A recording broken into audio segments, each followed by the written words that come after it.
So I think if I'd asked this question this morning, what do you need to be happy at 6 o'clock in the morning? Then many people would have said, I need a warm bed, a hot shower, some dry socks. The problem is we have all of these things in our homes. We have all the conveniences. We got all the things we think we need in order to be happy in life. But when we're there, we don't experience transformation. And also for many people, then they can't practice. The Tibetans have a wonderful saying. They say, when the sun is shining and your belly is full, you have no thought of practice. But when you're suffering, experiencing hardship and trauma, then you go looking for the results, remedies. And I imagine that's probably why most people decide to go off on retreats.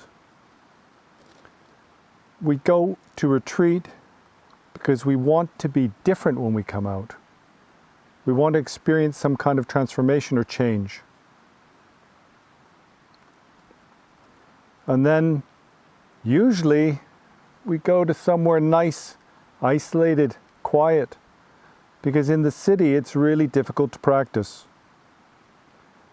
In the city, everything's busy, there's lots of noise, and also everything you want is there, just like your home. There's a lot of distraction. And so the yogis go off to a mountaintop, to a cave under a waterfall, a place where you only find wild animals. What we're looking for is stillness. And for ordinary beings and beginners, then as long as there's distraction, it is almost impossible to experience this. So environment is extremely important. And a retreat environment is usually about quiet places in the countryside, right? Isolated island somewhere, top of a mountain. And the environment helps us achieve what we call isolation. And there's 3 types of isolation. There's isolation of body, speech, and mind. The isolation of body is to remove yourself from the busy world. Because as beginners, as long as the conditions are there, as long as the triggers are there,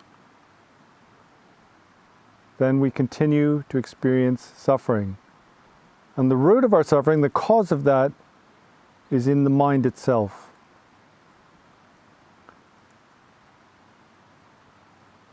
And then there is the isolation of speech.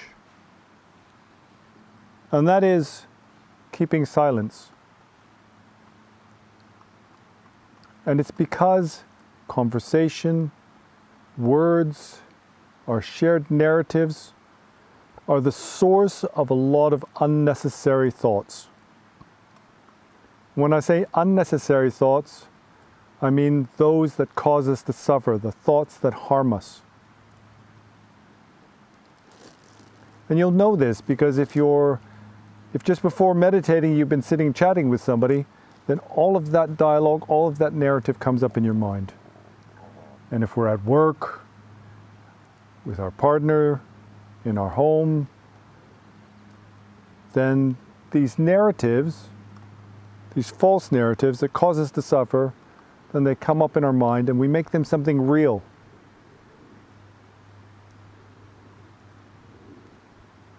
And so by practicing silence, we remove some of these conditions for this cycle of suffering, this perpetuation. We have sensory input, we react to that, and then there's this process where we increase, intensify, and fabricate our own suffering in the world. So in nearly all traditions it's the same. They find places that create this isolation of body. Cave in the mountain, deep in the forest. And they practice silence, very common, especially when there are communities of meditators. Because the last thing you want is for your mind to be stirred up by another, because it takes away your awareness. It's the source of so much argument and fuss. But we do these things in order to achieve the third type of isolation, and that is the isolation of mind, where our minds are not carried away by the negative emotions,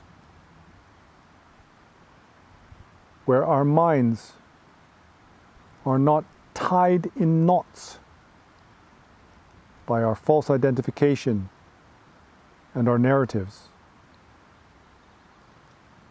But if you practice the isolation of body and speech sufficiently,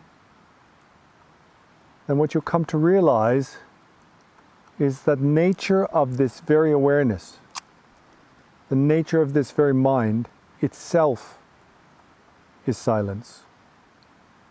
That there is only this isolation of mind. As beginners, we rely on places of isolation, on the forest and the mountains. But in your practice, if you develop insight, you will come to realize that the outer conditions are not that important. Nearly everyone asks, when I leave this place, how can I keep my practice going? Because we feel as if that tranquility depends on something external. But this is what we have been doing all of our lives. Believing that our happiness depends on external things, and also our suffering. But the source of all happiness and sorrow is none other than the mind. And if you develop skill in this, then when you go out into the world, you will be able to bring that stillness with you and not get wrapped up in your habitual patterns that perpetuate the suffering for yourself and others. We go into retreat hoping that there will be transformation, that we will come out different than we went in.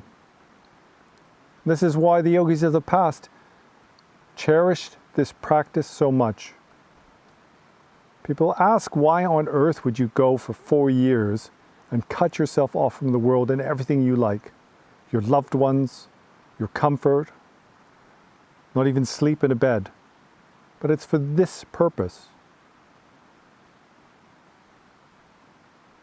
It's just not some kind of tradition or routine.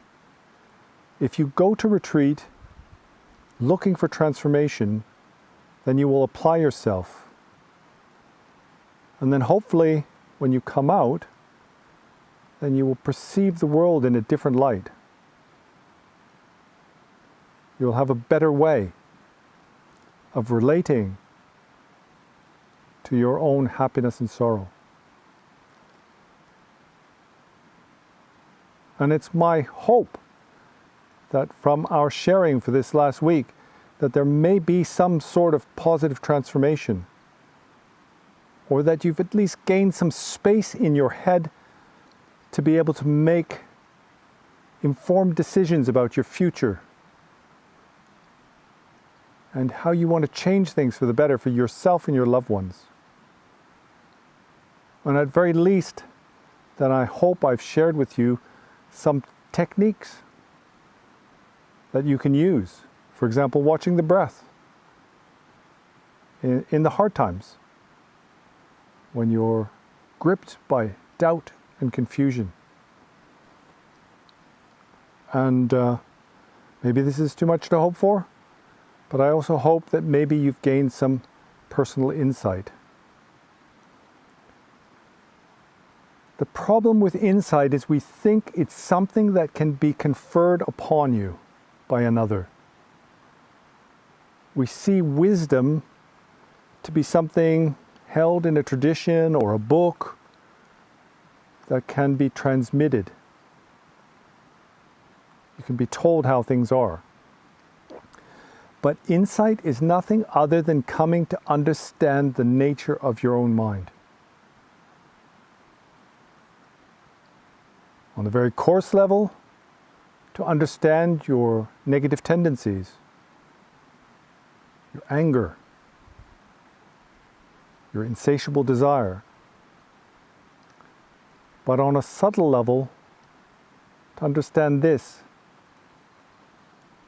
that the mind, awareness, is peace, tranquility, luminous clarity, infinite and unbounded.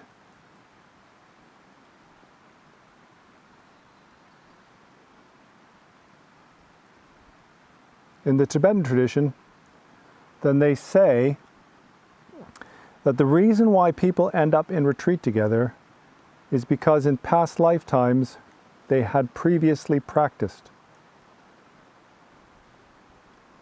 And because of that, then lifetime after lifetime, they come together again at turning points, significant times, to share, to encourage and help each other along the path. And if you believe that, then you will believe that you are now Dharma siblings, brothers and sisters on the path. And you will have a natural love and concern for each other.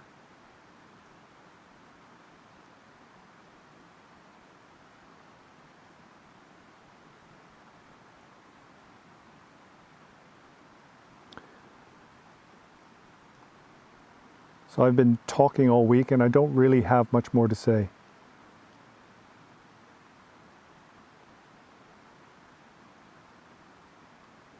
But as you go on your way, then try to go mindfully and remain present.